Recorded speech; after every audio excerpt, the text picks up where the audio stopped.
بسم اللہ الرحمن الرحیم اللہ کے نام سے جو رحمان اور رحیم ہے۔ وَلَقَدْ يَسَّرْنَا الْقُرْآنَ لِلذِّكْرِ فَهَلْ مِن مُدَّكِرٍ، ہم نے اس قرآن کو نصیحت کے لیے آسان ذریعہ بنا دیا ہے، پھر کیا ہے کوئی نصیحت قبول کرنے والا؟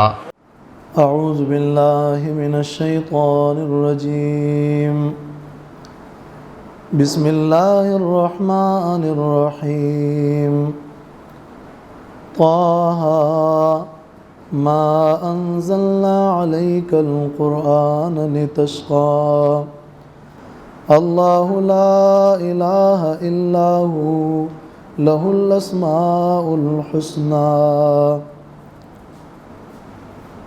قرآن مجید کی سورۃ طٰہٰ کی ابتدائی 8 آیات کی تلاوت کی۔ چنانچہ سورۃ طٰہٰ میں 2 بڑے عنوانات ہیں۔ یہ 2 عنوانات آخر تک آپ کو سورۃ طٰہٰ کے حوالے سے یاد رہنے چاہیے، اور یہ اس سورت کا گویا مقصد ہے، اور یہ اس سورت کا ایک دعویٰ ہے، اور یہ اس سورت کا وہ مرکزی مضمون ہے جو باقی تمام آیات اس مضمون اور اس مقصد کے گرد گھومتے ہیں۔ وہ ایک تو یہ کہ اس سورت میں اس بات کی تیزی دی جا رہی ہے کہ دعوت حق میں آپ بہادری دکھائیں، اور حق معاملے میں اور حق کی دعوت میں چاہے کسی قسم کی بھی رکاوٹ آئے، لیکن ہر طرح کی رکاوٹ کو چیرتے ہوئے اور کسی قسم کا بھی نقصان ہو اس نقصان کو برداشت کرتے ہوئے جو دعوت حق ہے وہ صحیح طریقے پر آپ جاری اور ساری رکھیں۔ اس کو ہم کہیں گے تشجیع علی الدعوہ۔ تشجیع کا لفظ شجاعت سے ہے، باب تفعیل ہے شجاعت کا، یعنی دعوت الی اللہ پر بہادری دکھانا، التشجیع علی الدعوت۔ اور دوسرا مضمون جو اس صورت میں مرکزی ہے اور جو اس صورت کا مقصد ہے وہ ہے التسلی للرسول صلی اللہ علیہ وسلم، یعنی اس صورت میں رسول اللہ صلی اللہ علیہ وسلم کو تسلی دی جا رہی ہے کہ آپ اپنی دعوت پیش کریں، اس دعوت کے میدان کی تکلیفوں کو برداشت کریں۔ آپ سے پہلے بھی موسیٰ علیہ السلام نے یہ دعوت پیش کی، ان کو بھی اللہ نے وادی میں اور وادی طوا میں وحی نازل کی، اور انہوں نے بھی توحید اور رسالت اور آخرت کی دعوت پیش کی۔ ان کے مقابل میں بھی بڑے ضدی اور عنادی لوگ تھے، تو آپ کے مقابلے میں بھی یہ مشرکین مکہ ہے، آپ کی بھی دعوت وہی توحید اور رسالت اور آخرت کی ہے، اور آپ کو بھی غار حرا میں ایک وحی ہوئی ہے، تو آپ کا حال موسیٰ علیہ السلام کے حال کے مناسب ہے۔ اس لیے اس صورت میں موسیٰ علیہ السلام کا واقعہ تفصیل سے بیان ہوگا۔ یہی وجہ ہے کہ اس سورۃ طٰہٰ کو سورۃ الکلیم بھی کہا جاتا ہے۔ اللہ تعالیٰ نے موسیٰ علیہ السلام کو اپنے کلام سے سرفراز فرمایا تو وہ کلیم اللہ ہیں، اس لیے اس سورت کو سورۃ الکلیم بلکہ سورۃ موسیٰ بھی کہا گیا ہے۔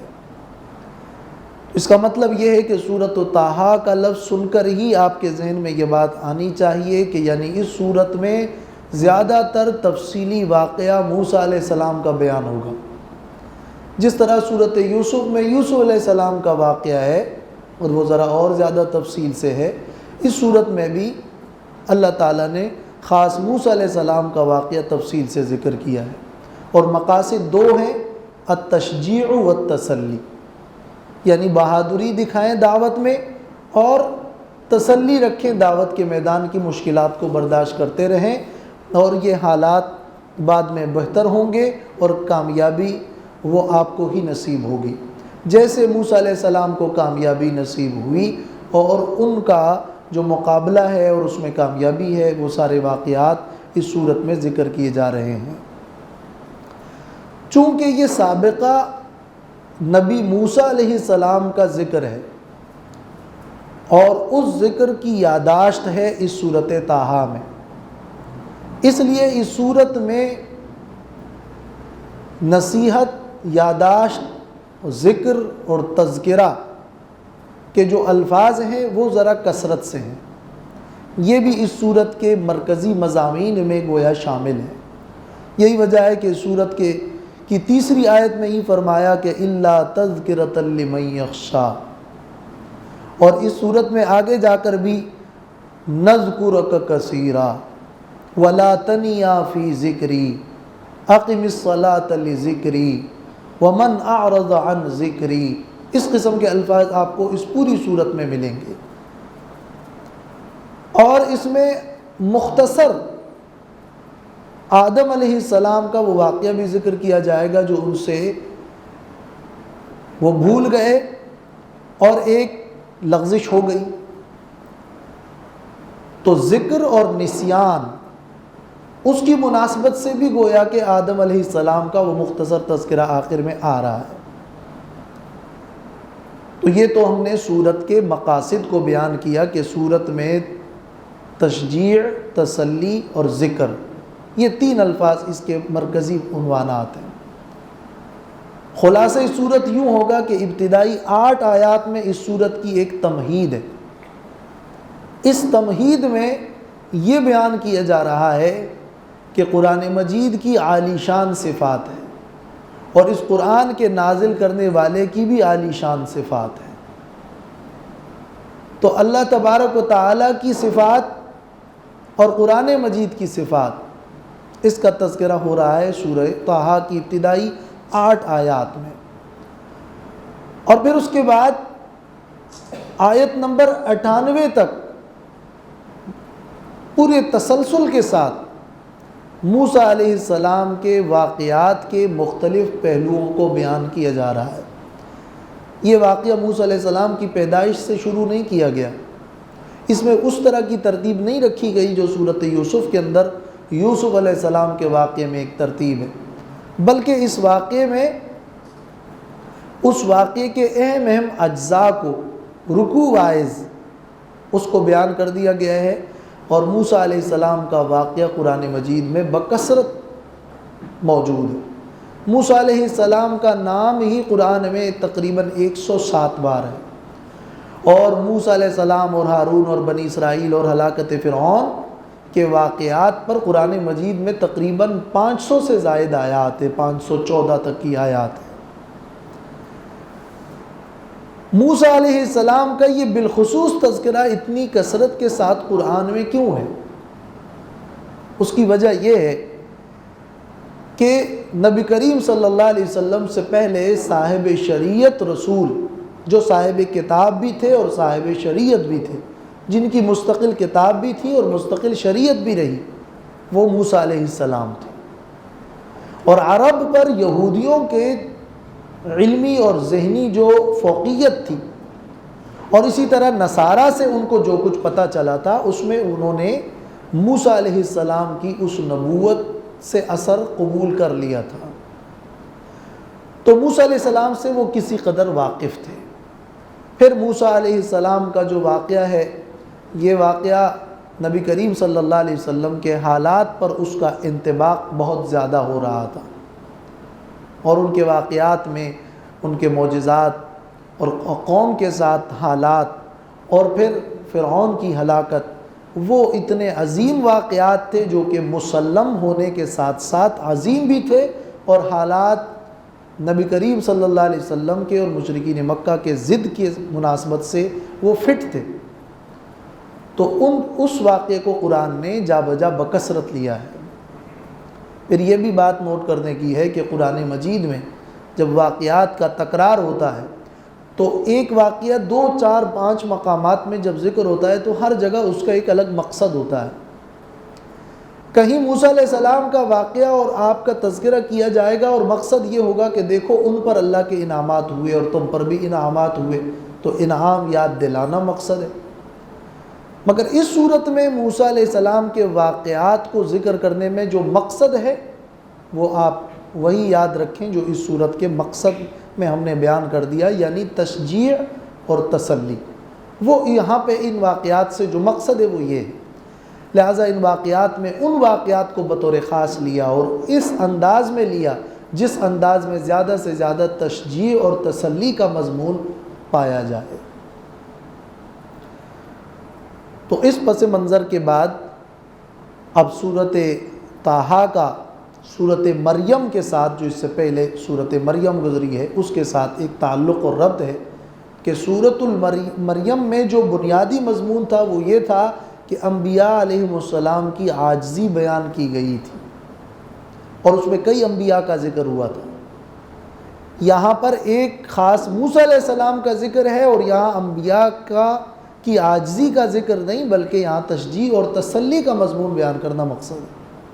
تو وہاں کئی انبیاء کا ذکر اور یہاں ایک نبی موسیٰ علیہ السلام کا تفصیلی ذکر، اور وہاں پر موسیٰ ابراہیم علیہ السلام کی دعوت کو پیش کیا گیا مختصر انداز میں، لیکن ان کی دعوت کو بیان کیا گیا، اور یہاں موسیٰ علیہ السلام کی دعوت کو بیان کیا جا رہا ہے۔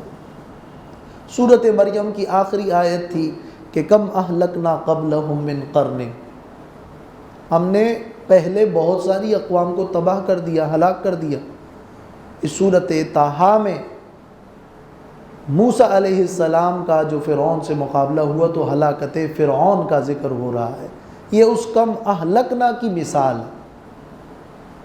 اور صورت مریم کے آخر میں فرمایا فَإِنَّمَا يَسَّرْنَاهُ بِلِسَانِكَ، ہم نے اس قرآن کو آپ کے لیے آسان کر دیا ہے۔ اور یہاں سورہ طٰہٰ کی ابتدا میں ہے کہ مَا أَنزَلْنَا عَلَيْكَ الْقُرْآنَ لِتَشْقَىٰ۔ باقی جو مضامین توحید ہے، جو شفاعت کے مضامین ہے، جو اللہ کے ساتھ غیر اللہ اور ولد کو شریک کرنے کے مضامین ہیں، وہ تردید جس طرح سورہ مریم میں کی گئی ہے اسی طرح وہ سورۃ طٰہٰ کے اندر بھی کی گئی ہے۔ تو یہ اس صورت کا مقصد ہے، اور ہر صورت کے شروع میں پہلے صورت کا مقصد، صورت کا ماقبل صورت سے ربط اور صورت کا خلاصہ، یہ جب ذہن نشین ہوتا ہے تو پھر ترتیب سے وہ صورت چلتی ہے۔ اب جن آیات کا آج ہم مطالعہ کر رہے ہیں یہ آیت نمبر 8 تک کی آیات ہیں۔ ان آیات میں 3 صفات تو قرآن مجید کی ذکر ہو رہی ہے شروع میں۔ قرآن مجید کی ایک صفت ہے القرآن، ما انزلنا علیک القرآن لتشقی۔ دوسری صفت ہے تذکرتاً، یہ قرآن تذکرہ ہے۔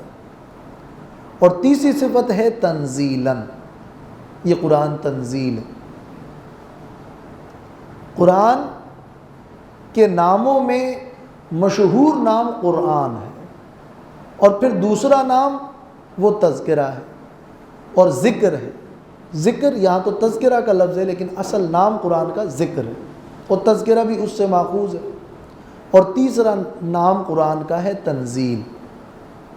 یہاں یہ 3 صفات ذکر کی گئی ہیں۔ قرآن کو قرآن اس لیے کہتے ہیں کہ یہ قراء سے ہے، اور یہ قراء سے مصدر کا صیغہ ہے، قراء یقرأ قرآن و قرآناً، اور اس کا معنی ہے پڑھنا۔ تو قرآن وہ کتاب جس کو بکثرت پڑھا گیا ہے، دنیا میں قرآن مجید کو بکثرت پڑھا جاتا ہے، اور یہ وہ کلام ہے کہ دنیا میں نمازوں میں کہیں نہ کہیں دنیا میں نماز ہو رہی ہوتی ہے، قرآن مجید کی تلاوت جاری اور ساری رہتی ہے۔ تو یہ ایک مطلوع کتاب ہے جس کو پڑھا جا رہا ہے۔ اور ویسے عربی میں قرأ کا معنی جمع بھی ہے، یعنی قرآن مجید وہ کلام ہے کہ یہ مختلف حروف سے الفاظ اور کلمات بنے ہیں، اور کلمات سے آیات بنی ہیں، اور آیات جمع ہوئی ہے تو صورتیں بنی ہیں، اور صورتیں جمع ہوئی ہے تو قرآن بنا ہے۔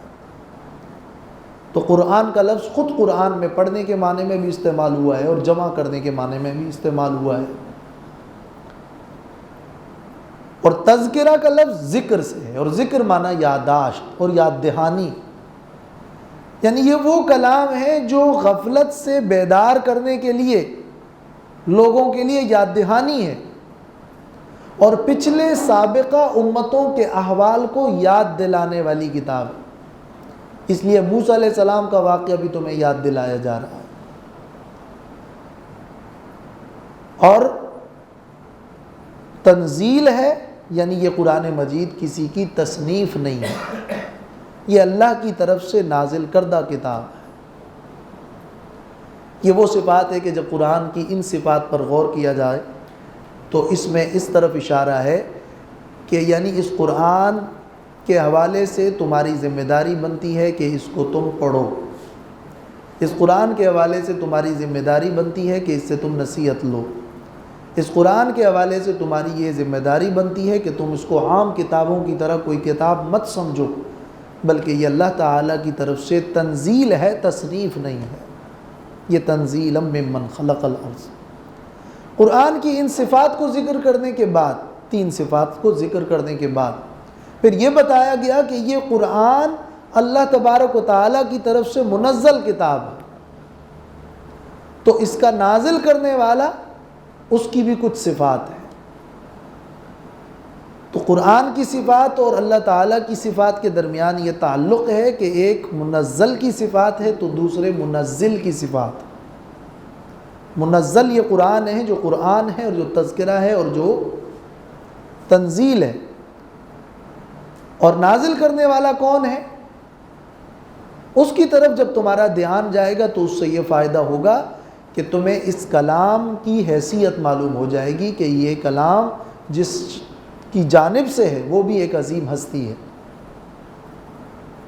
اور اس سے یہ فائدہ ہوگا کہ یعنی اس قرآن کے توسط سے تم اللہ تعالیٰ سے اپنا تعلق جوڑو گے. تو ایک یہ کہ وہ خالق ہے، خلق الارض والسماوات، یہ آ رہا ہے کہ وہ خالق ہے، اس نے تمہیں پیدا کیا ہے، یہ اس کا پیغام ہے جو تمہارے پاس پہنچا ہے. پھر نمبر 2 یہ کہ وہ الرحمن ہے، وہ رحمتوں والا ہے، اور اس قرآن کا نزول اس کی رحمت کا ایک مظہر ہے.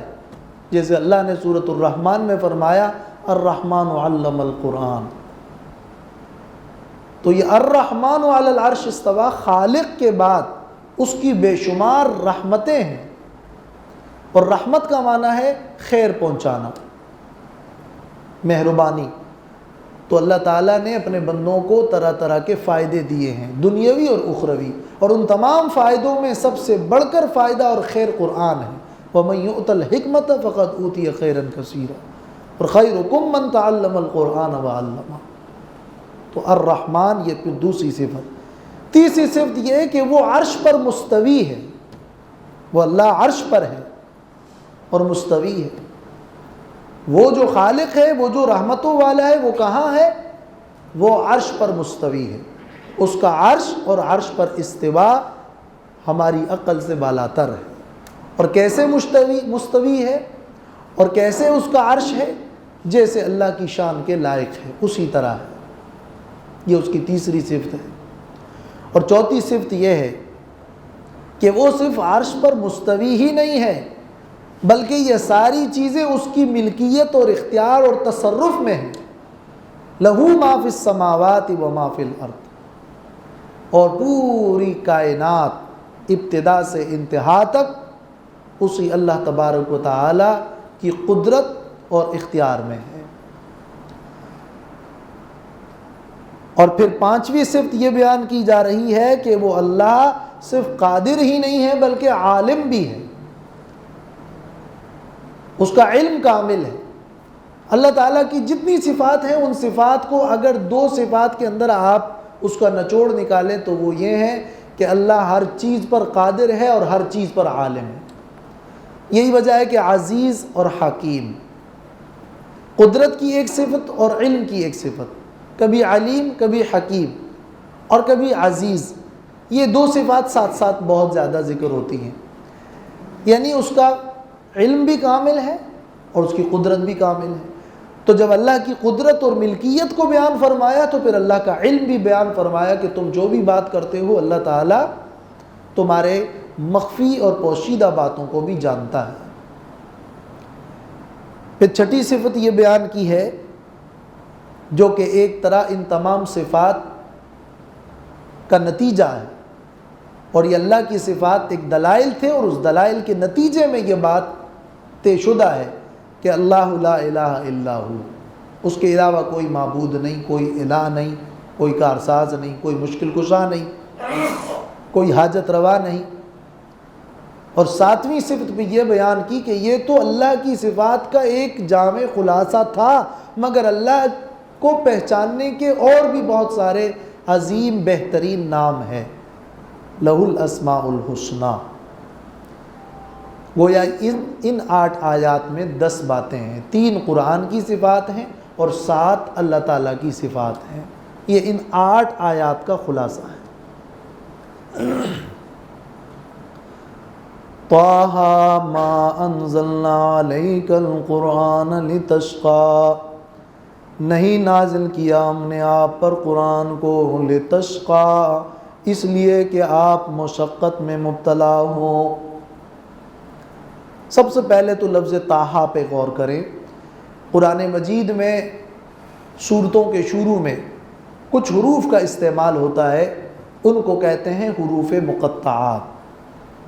یہ وہ حروف ہیں جو کہ قطع قطع کر کے پڑھے جاتے ہیں. کہیں ایک حرف ہے جیسے قاف، کہیں 2 ہے جیسے طٰہَ، کہیں 3 ہے جیسے الف لام را، کہیں 4 ہے جیسے الف لام میم را، کہیں 5 ہے جیسے کاف ہا یا عین صاد. ان حروف کے حوالے سے چاروں خلفائے راشدین سے یہ بات مروی ہے کہ اس کا قطعی اور یقینی علم سوائے اللہ کے کسی کو نہیں معلوم. بس یہ اس کے بارے میں ایک طے شدہ بات ہے. لیکن ان حروف کے حوالے سے دوسرا نقطہ یہ ہے کہ یہ حروف مہمل اور بیکار اور عبث نہیں ہے، بلکہ اس کا کوئی نہ کوئی مفہوم ضرور موجود ہے اور اس میں حکمتیں ہیں، مگر اس کا قطعی اور یقینی معنی سوائے اللہ کے کسی کو نہیں معلوم. لہٰذا اس کا کوئی قطعی اور یقینی معنی نہیں کیا جائے گا، مگر اس کا یہ معنی بھی نہیں ہے کہ اس کا کوئی ظنی معنی بھی نہیں کیا جا سکتا. ظنی معنی کیا جا سکتا ہے مگر ظنی کے درجے میں، قطعیت کے درجے میں اس کا معنی کرنا منع ہے. اور سوم یہ ہے کہ ان حروف کا سورت کے مضمون سے کوئی نہ کوئی تعلق بھی ہوتا ہے، اور وہ کیا تعلق ہے وہ اللہ جانتا ہے، مگر کوئی نہ کوئی تعلق بھی ہوتا ہے. اور چہارم یہ بات ہے کہ اس قسم کے حروف، یہ حروف نہیں، اس قسم کے حروف کا استعمال عربوں کے بعض اشعار میں ملتا ہے. یہ چند بنیادی باتیں تو ان حروف کے حوالے سے. لہٰذا اس کا کوئی قطعی معنی تو سوائے اللہ کے کسی کو نہیں معلوم. اور یہ علوم القرآن کا ایک بڑا باب ہے جو کہ مستقل وقت کا متقاضی ہے. ہم نے تو صرف خلاصتاً اس کی بات رکھ دی کہ یہ اللہ تعالیٰ کے رازوں میں سے ایک راز ہے. قرآن مجید کے 29 سورتوں کے شروع میں یہ حروف مقطعات موجود ہیں، اور یہ حروف کون سے ہیں؟ نص حکیم قاطع لہ سر. یہ ایک جملہ ہے، کسی نے تمام حروف مقطعات کو تکرار نکال کر اس ایک جملے میں جمع کر دیا ہے. نص حکیم قاطع لہ سر، یعنی نون صاد حا کاف یا میم، قاف الف طا عین، لام ہا سین را، یہ حروف ہے جو حروف مقطعات. مگر یہ جس جملے کے اندر اس کو جمع کیا گیا ہے وہ جملہ ہی اس کی وضاحت و تشریح ہے کہ حکیم اور دانا آدمی کی بات قطعی بھی ہوتی ہے اور اس میں کوئی حکمت بھی ہوتی ہے. نص حکیم قاطع لہ سر. تو ان حروف مقطعات میں ایک حکمت ہے اور یہ قطعی ہے۔ پھر یہ کہ اس کا ظنی معنی یہاں طٰہٰ میں ظنی معنی کیا ہے؟ تو اکثر مفسرین سے اور عبداللہ ابن عباس سے بھی یہ مروی ہے، اور اکثر جمہور مفسرین اس کا جو ایک ظنی معنی کرتے ہیں وہ یہ کرتے ہیں کہ طٰہٰ کا معنی ہے یا رجل، اے آدمی۔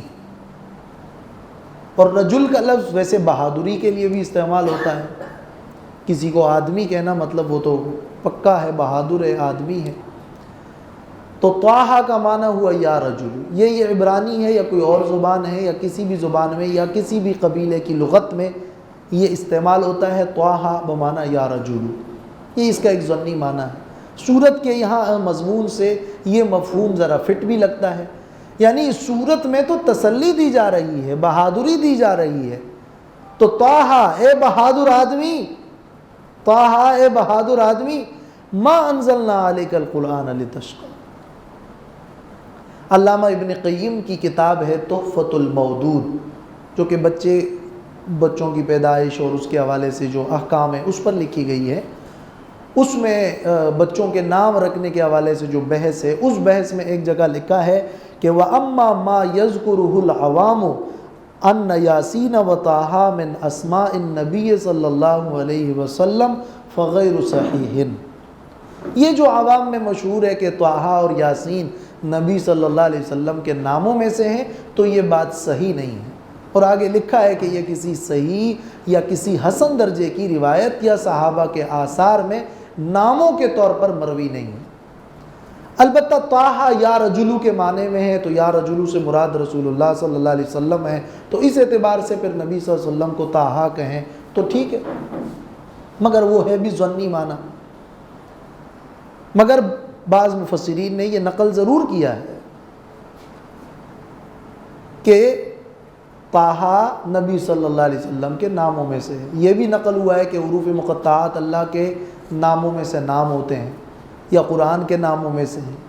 اور طٰہٰ اور یاسین کے بارے میں تو یہ بھی مروی ہے کہ یہ نبی صلی اللہ علیہ وسلم کے ناموں میں سے ہیں۔ اور کچھ لوگ طٰ اور ہا سے الگ الگ معانی مراد لیتے ہیں۔ مثلا امام قرطبی نے اپنی تفسیر میں لکھا ہے کہ طٰہٰ کا معنی ہے یا طاہر الذنوب و یا ہادی الخلق، اے گناہوں کو پاک کرنے والے اور ایک مخلوق کی ہدایت کرنے والے، اور یا طوبیٰ لمن اہتدیٰ، یعنی ہا سے اہتدیٰ اور طا سے طوبیٰ، اور یا یہ قرآن نازل ہوا ہے للطہارت والہدایت، طہارت کے لیے اور ہدایت کے لیے۔ تو کئی معنی علماء نے ذکر کیے ہیں، اور بھی اس کے علاوہ قیل و قال ہے، لیکن صحیح بات تو وہی ہے کہ یہ حروف مقطعات ہے اور اس کا کوئی قطعی معنی نہیں کیا جا سکتا۔ البتہ ظنی معانی میں یا رجلو والا معنی زیادہ مشہور اور زیادہ راجح معلوم ہوتا ہے۔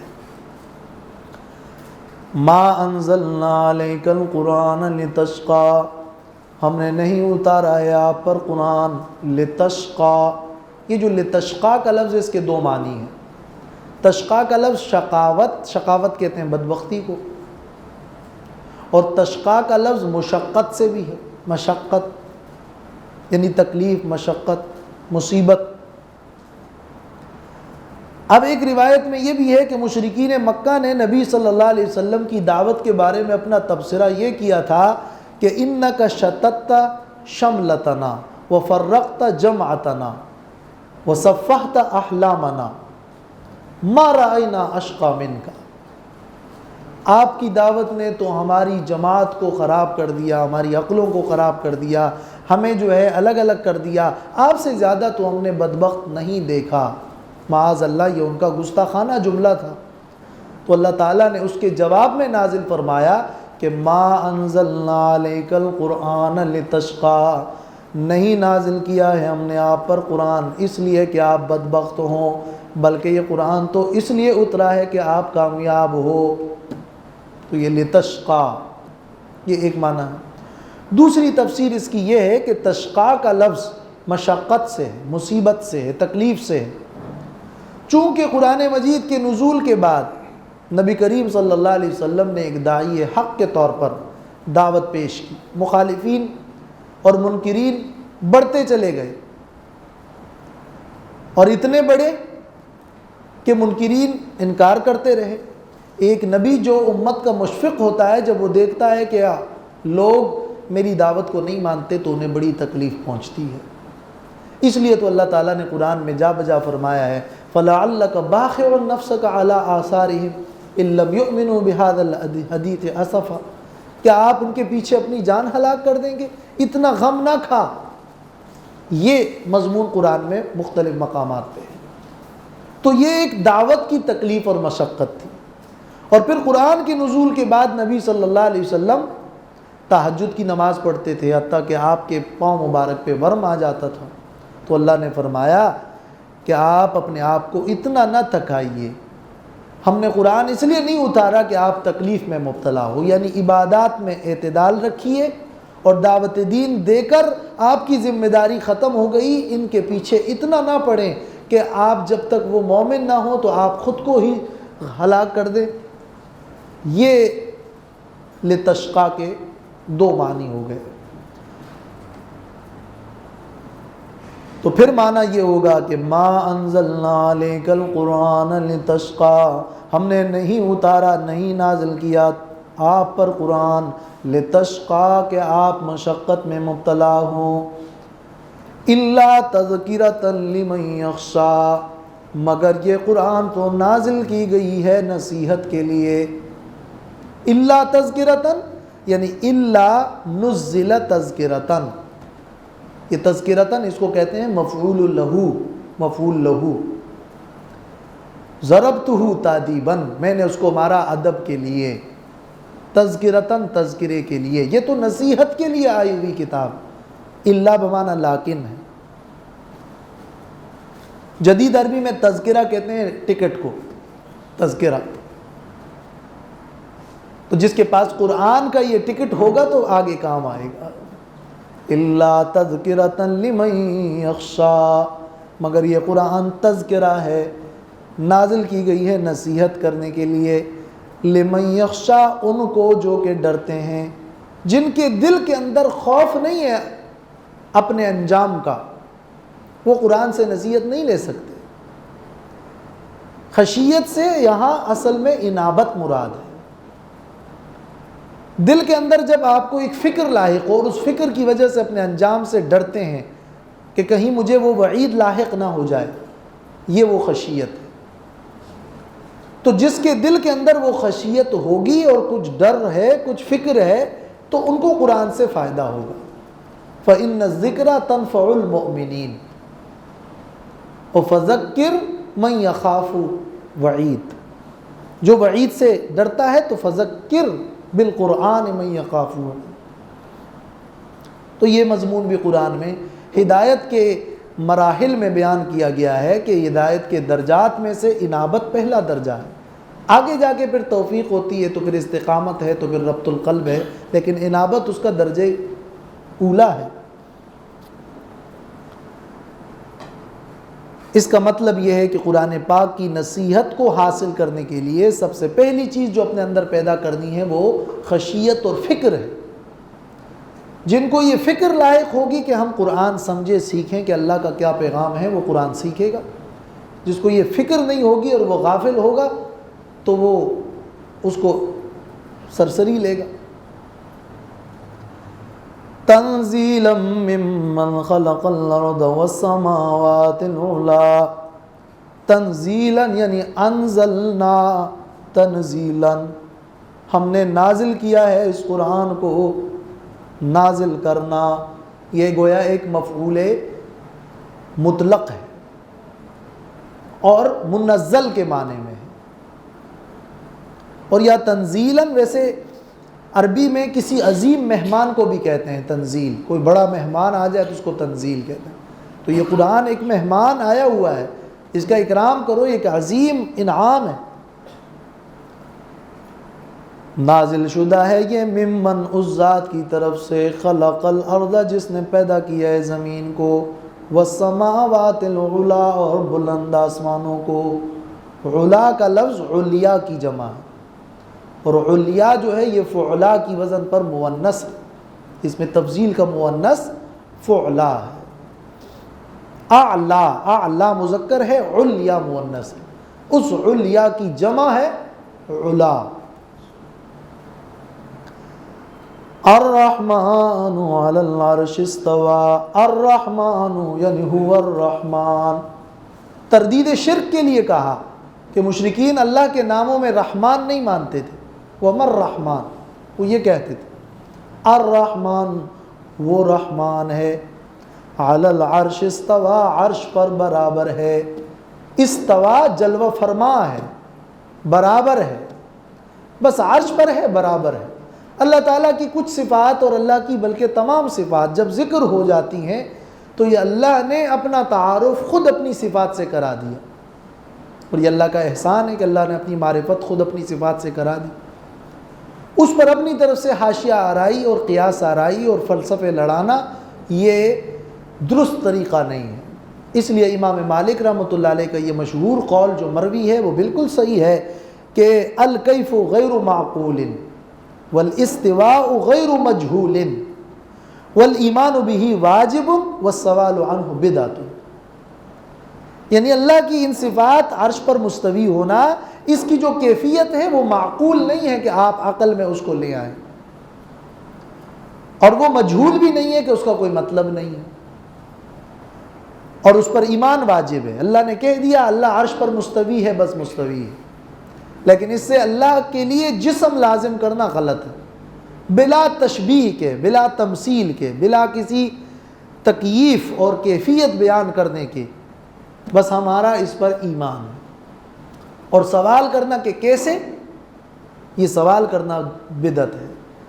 بس کما یلیق بشانہ، جس طرح اللہ کی شان کے لائق ہے، اللہ عرش پر مستوی ہے. یہ مسئلۃ الصفات کا حاصل ہے.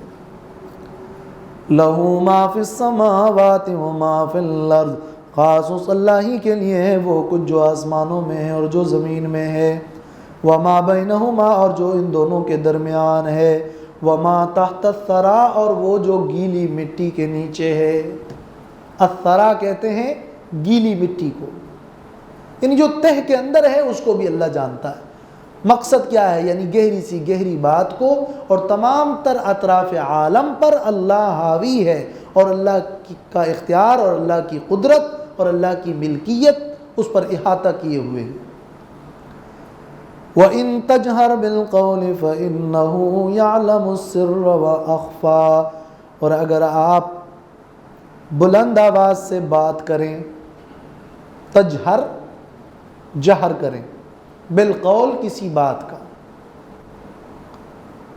فَإِنَّهُ يَعْلَمُ السِّرَّ، پس وہ اللہ جانتا ہے السِّرَّ راز کو، چھپی بات کو، وَأَخْفَى، اور اس سے بھی زیادہ چھپی بات کو، اس سے بھی زیادہ مخفی بات کو. ایک تو یہ ہے کہ دو آدمی آپس میں سرگوشی کر رہے ہیں اور چھپکے سے کوئی بات کریں، یہ سر ہے. اور اس سے بھی چھپی بات کیا ہے کہ کوئی نہیں ہے اور آپ نے کوئی بات کر دی. ایک یہ ہے کہ آپ نے کوئی بات کر دی، اور اس سے بھی چھپی بات یہ ہے کہ آپ کے دل میں وہ بات ہے اور تلفظ اس پر نہیں ہوئی. ایک یہ ہے کہ ایک بات آپ کے دل میں ہے، ابھی تلفظ نہیں ہوئی، وہ چھپی بات ہے. اور ایک وہ ہے جو آپ کے دل میں ابھی آئی ہی نہیں ہے، وہ بات وہ کل آئے گی، وہ اس سے بھی چھپی ہوئی بات ہے. تو یہ چھپی اور اس سے بھی چھپی، وہ کچھ بھی باتیں ہو سکتی ہے، ہر ایک درجے سے اعلیٰ درجہ موجود ہے. تو وَإِن تَجْهَرْ بِالْقَوْلِ فَإِنَّهُ يَعْلَمُ، اس کا مقابل محذوف ہے، اور یہ بلاغت کا انداز ہوتا ہے کہ اس کو اکتفا کہتے ہیں، یعنی ایک جانب ذکر ہوتا ہے، دوسرا جانب ذکر نہیں کیا جاتا. وَإِن تَجْهَرْ بِالْقَوْلِ أَوْ وَمَا تَسْتِرُ بِهِ، کوئی بات تم ظاہر کرو یا اس کو چھپاؤ، اللہ اس کو جانتا ہے، یا اس کو چھپاؤ خود بخود مفہوم ہے. یا یوں کہہ لیں کہ اگر تم کوئی بات زور سے کہو تو اللہ کو تمہاری بلند آواز کی کوئی حاجت نہیں ہے، وہ تو سر اور اخفا کو بھی جانتا ہے. اور مقصد ان آیات میں کیا ہے؟ مقصد یہ ہے کہ اے نبی تسلی رکھیں، اللہ تعالیٰ ان ظالموں کو پکڑنے پر قادر بھی ہے، زمین و آسمان سب اللہ کے لیے ہے، اور تمہارے اور ظلم و ستم کے اس ماحول میں ان مظلومین کی جو آہ ہے اس پر بھی اللہ خبردار ہے۔ اس مقصد کے ساتھ ان صفات کو لگانا ہے۔ تو یہ پھر آیت کا اس صورت کے حوالے سے جو مفہوم ہے وہ نکلتا ہے۔ اللہ لا الہ الا ہو، اللہ وہ ذات ہے، نہیں ہے کوئی الہ مگر وہی اللہ ہے۔ لہ الاسماء الحسنی، اس اللہ ہی کے لیے اسماء نام ہے، یعنی صفات ہے، اسماء صفتی ہے۔ اسم صفت کے معنی میں بھی استعمال ہوتا ہے۔ الحسنی جو کہ بڑے بہترین نام ہے۔ اللہ کی صفات ازلی ہیں، مخلوق کی کوئی صفت ازلی نہیں ہے۔ ازلی وہ جس کی ابتدا کوئی نہ ہو۔ اللہ کی صفات قدیم ہیں، اللہ تعالیٰ کی صفات غیر محدود ہے، اور اللہ تبارک و تعالیٰ کی صفات مستقل ہے۔ اللہ کو اللہ کی صفات کسی نے عطا نہیں کی ہے۔ مخلوق کی جتنی صفات ہے اس کی ابتدا بھی ہے، اس کی انتہا بھی ہے، وہ محدود بھی ہے، وہ مستقل بھی نہیں ہے۔ تو یہ اللہ اور مخلوق کی صفات کے درمیان امتیاز ہے۔ وآخر دعوانا ان الحمد للہ رب العالمین۔